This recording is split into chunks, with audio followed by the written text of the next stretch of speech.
Okay, so let's start our session with the SGX Nifty. Very good morning to all of you. So right now it is showing 193 plus. That is, it could be a gap up opening in Nifty around 150 points का gap up we can see. And if you see the global indices as well as the futures, all are positive. So yes, there will be a gap up and possibilities है कि market आपको थोड़ा upside में ही movement मिले because उसके अलावा क्योंकि ये इनके अलावा एक फैक्टर और है that is I always say that commodity and currency. तो यहाँ पे अगर आप देखोगे तो USD versus INR is it's positive towards Indian market I mean INR. And secondly जो ऑयल है वो भी डाउन है। तो it combinedly it is showing a positive sentiment for Indian market right. So gap up और उसके बाद में भी positive sentiment right. Now quickly अगर हम एफआईडीआई डेटा को देखते हैं तो yes FIDI data is more towards bearish but overall data is positive. So let us see how it could go. So positive की चांसेस ज्यादा हैं आई मीन बुलिशनेस की प्रोबेबिलिटी ज्यादा दिख रही है यहाँ पे क्लियरली करंट डेटा के अकॉर्डिंग। ठीक है, उसके बाद में हम क्विकली अगर ओआई डेटा को देखते हैं तो निफ्टी में जो ओआई डेटा अभी हमारे पास है वो कह रहा है कि there are same quantity I mean call writers and put writers दोनों सेम क्वांटिटी में है but 24,000 is a strong support. कल भी यही लेवल था जो कि स्ट्रॉन्ग सपोर्ट की तरह रहा पहले, फिर थोड़े टाइम बाद ये स्ट्रॉन्ग रेजिस्टेंस की तरह रिएक्ट किया और मार्केट ने इसको बहुत अच्छे से रिस्पेक्ट किया था 24,000 को कल। चाहे वो रेजिस्टेंस की तरह रहा हो चाहे वो सपोर्ट की तरह, हम चार्ट्स पे भी एक बार इस चीज को ऑब्जर्व करेंगे। So once again today also अभी के लिए 24,000 is reacting according to current OI data. 24,000 जो है वो एक अच्छा स्ट्रॉन्ग सपोर्ट की तरह हाईएस्ट नंबर ऑफ जो इवन यू कैन से सबसे ज्यादा जो स्ट्रेंथ है वो यहाँ पर ही है, सबसे ज्यादा पुट राइटर्स यहीं पर हैं। तो ये जो है एक बहुत अच्छे सपोर्ट की तरह अभी यहाँ पे हमको दिख रहा है। ठीक है, अब बात करें लेवल्स की तो अगर हमको गैप अप ओपनिंग मिल रही है जो कि यहाँ से हमको दिख रही है ऑलमोस्ट 150 पॉइंट्स की, तो हमको क्लियरली ये वाला लेवल तो क्रॉस हो ही जाएगा। तो 2450 पे अभी मार्केट है, यहाँ से 150 पॉइंट्स ऊपर आप मान लीजिए 24,200। तो 24,200 जो है वो ऑल अगर यहाँ पे ओपनिंग हमको मिलती है, इसके ऊपर हमको ओपनिंग मिलती है तो ऑलमोस्ट सारे जो अभी के लिए मेजर रेजिस्टेंस है वो ऑलरेडी वो ब्रेक करके इसके ऊपर हमको अगर ओपनिंग देता है तो इसके बाद में अगर आप देखेंगे तो मार्केट हमको अपसाइड में मोमेंटम अच्छा दे सकता है। क्लियरली विजिबल है कि इसके ऊपर अभी फिलहाल कॉल राइटर्स बहुत ज्यादा क्वांटिटी में है नहीं और यहाँ पे हमको एक अच्छा डायरेक्शनल ट्रेड पे हम लोग फोकस कर सकते हैं कॉल साइड के लिए। बट स्टिल मान लीजिए ऐसा होता है कि एक बार ओपनिंग अप साइड में हो गई फिर मार्केट बाद में कंसोलिडेट कर रहा है या फिर डाउन साइड के मोमेंटम दे रहा है तो फिर हमारे नेक्स्ट लेवल क्या हो जाएंगे, ये जो 24,200 वाला लेवल है ये हमारे लिए एज अ स्ट्रॉन्ग रेजिस्टेंस की तरह काम करेगा और यहाँ से मार्केट फिर हमको वापस डाउन साइड में जाता हुआ दिखेगा। लेकिन उसके लिए हम लोगों को प्राइस एक्शन को प्रॉपर ऑब्जर्व करना है। ठीक है, क्विकली हम लोग एक बार इसको चार्ट से कनेक्ट कर लेते हैं। जैसे मान लीजिए ये हमारा चार्ट है। ठीक है, कल का अगर आप मोमेंटम देखोगे तो परसों मंडे को हमने एक लाइन ड्रॉ किया था 24,885 पर। ठीक है, मंडे को जो मोमेंटम था इसके पूरा ऊपर था और जैसे ही कल इसके नीचे मार्केट ओपन हुआ पूरा दिन इसी के नीचे रहा। ऑल्दो एक बार इसको ब्रेक करने का कोशिश किया बट ब्रेक नहीं कर पाया। So that's why I said 24,885 जो था एक इंपॉर्टेंट लेवल था, ये हमने मंडे को ही बात किया था इस बारे में। ठीक है, तो वन सेकेंड ये वो लेवल है जो या तो स्ट्रॉन्ग सपोर्ट की तरह रिएक्ट कर रहा है या तो स्ट्रॉन्ग रेजिस्टेंस के लिए। तो कल एज अ रेजिस्टेंस इसने बहुत अच्छे से वर्क किया। अभी हमको ये देखना है अगर इसके ऊपर हमको गैप अप ओपनिंग मिल रही है तो ये लेवल फिर से हमारे लिए एज अ स्ट्रॉन्ग सपोर्ट की तरह काम कर सकता है। तो इसको अपनी वॉच लिस्ट में आप रख सकते हो और देख सकते हो कि मार्केट इसको किस तरीके से कितना सपोर्ट करता है, I mean, कितना रिस्पेक्ट करता है और नहीं करता है। And we will discuss it later on कि क्या ये लेवल हमारे लिए फिर से एक अच्छे सपोर्ट की तरह काम किया कि नहीं किया।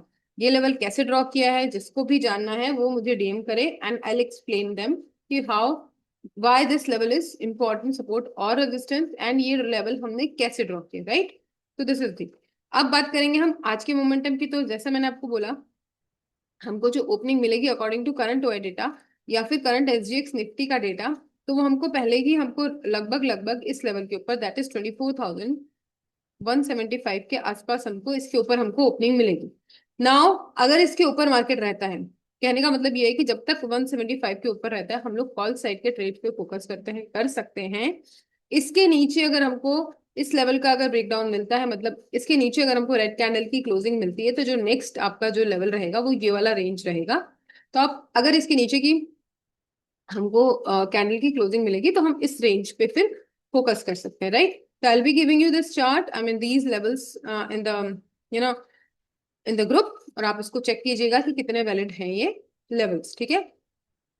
Now next come to the next point is, हम लोग क्विकली देखेंगे बैंक निफ्टी को। तो बैंक निफ्टी में अगर आप देखोगे तो करंटली जहां पर है वहां पर फिलहाल के लिए अगर आप बात करोगे रेजिस्टेंस की या फिर सपोर्ट की, सभी सबसे लोएस्ट लेवल पे, राइट। यहाँ देखेंगे तो यहाँ पे ज्यादा पुट राइटर है as compare to this level. अब यहाँ पर भी अगर हमको अगर पॉजिटिव ओपनिंग मिल रही है, गैप अप ओपनिंग मिल रही है, वहां पे अगर 150 पॉइंट है तो यहाँ पे लगभग लगभग 300 पॉइंट्स का आपको गैप अप क्लियरली विजिबल है, आपको मिलेगा। तो यहाँ पे जो लेवल है दैट इज 24,500, 54,500, इसका 300 आप प्लस कर लीजिए, 54,800 के आसपास आपको ओपनिंग मिलेगी, ठीक है। अब इसके बाद में ये देखिए, ये वाला जो लेवल है ये हमारे लिए एक हर्डल की तरह काम करेगा, रेजिस्टेंस की तरह काम करेगा। तो एक अगर इसको ब्रेक करके ऊपर जाता है देन फिर अपने को वापस एक अच्छा 500 पॉइंट्स का मूव मिल सकता है, ठीक है।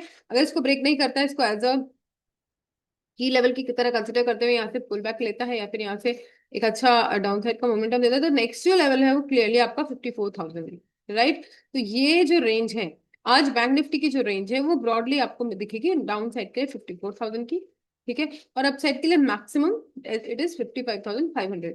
सो इस रेंज पे आप फोकस कर सकते हो अगर अपने को चाहे गैप अप ओपनिंग मिले चाहे कुछ भी ओपनिंग मिले। मूवमेंट की बात अगर हम करते हैं तो ये रेंज आप इस पे फोकस कर सकते हो, ठीक है।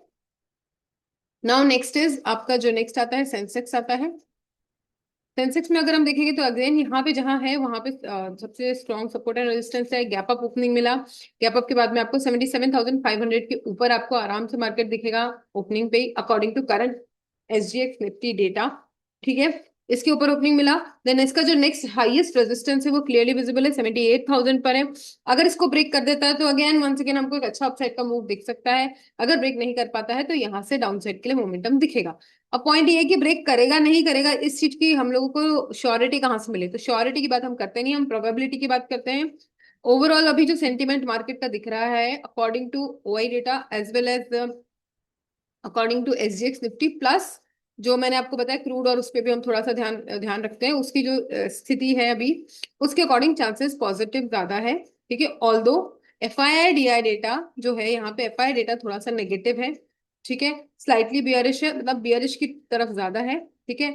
लेकिन ओवरऑल जो सेंटिमेंट है इसके अलावा वो पॉजिटिव है, ठीक है। तो चांसेस इनिशियल फर्स्ट हाफ में जो दिख रहा है, फर्स्ट हाफ की जो चांसेस है वो टुवर्ड्स बुलिशनेस ज्यादा है। बट वंस अगेन मैं एक डिस्क्लेमर देना चाहूंगी, I am not a SEBI registered analyst. मैं आपको जो भी व्यू दे रही हूँ मेरा पर्सनल स्टडी है, पर्सनल एनालिसिस है, ठीक है। तो आप जो भी ट्रेड प्लान करोगे, ऑल्दो हम यहाँ पे लेवल्स की बात करते हैं, लेकिन आप जो भी ट्रेड प्लान करोगे तो खुद का एनालिसिस करोगे पहले, उसके बाद में ट्रेड्स पे जंप इन करोगे। एंड जब भी जंप इन करोगे तब आपको OI डेटा देखना है, आपको स्पॉट चार्ट देखना है और आपको स्ट्राइक चार्ट देखना है, because we are option buyers. तो हम लोगों को स्ट्राइक और स्पॉट दोनों देखना है, किसी भी एक पे फोकस करके हम अपनी एंट्री प्लान नहीं करेंगे, राइट। अभी एंट्री लेने के बाद में कब तक उसमें रहना है, पैनिक एग्जिट नहीं करना है, उसका सिंपल सा तरीका मैंने आपको बता रखा है। आपको चार्ट पे जाना है, आपको ये देखना है कि जब तक मान लीजिए मैंने कोई कॉल सेट का ट्रेड प्लान कर रखा है, राइट, तो जब तक मेरी प्रीवियस कैंडल का लो ब्रेक नहीं होता है मैं उस ट्रेड में रह सकती हूँ। अगर मैंने पुट साइड का ट्रेड प्लान किया है तो जब तक मेरी प्रीवियस कैंडल का हाई ब्रेक नहीं हुआ मैं उस ट्रेड में रह सकती हूँ, क्योंकि इट्स सिंपली मान लीजिए बैक टू बैक कैंडल्स अगर आपकी डाउन साइड में बन रही है, इट सिंपली सेज कि ये डाउन ट्रेंड है। तो डाउन ट्रेंड में अगर यहाँ पे मैंने किसी ट्रेड, मान लीजिए यहाँ पे मैंने किसी ट्रेड में एंट्री ली है, ठीक है, अब थोड़ा सा स्लो भी चल रहा है तो भी मैं उस ट्रेड में कब तक रह सकती हूँ, जब तक कि मेरे प्रीवियस कैंडल का हाई ब्रेक नहीं होता है, राइट। सो ये छोटा सा की पॉइंट है, बट इस पे अगर आप फोकस करोगे तो डेफिनेटली आप बिना किसी डर के उस ट्रेड में रह सकते हो, ठीक है। बट यस, आप SL को ट्रेल करो, अगर आप SL को ट्रेल करोगे तो आपको बहुत अच्छे रिजल्ट्स मिलेंगे, आपके डेफिनेटली आपके प्रॉफिट स्लोली ग्रेजुअली मैक्सिमाइज होंगे, और जो अर्ली एग्जिट का जो प्रॉब्लम होता है हम लोगों के साथ as a new option buyer, वो प्रॉब्लम रिजॉल्व हो जाएगा, राइट, ठीक है। तो yes, this is all about today's analysis. And yeah, on that note, let's conclude today's session. We'll meet tomorrow at the same time, that is 7:30 a.m. Have a profitable trading day to all of you. Bye bye.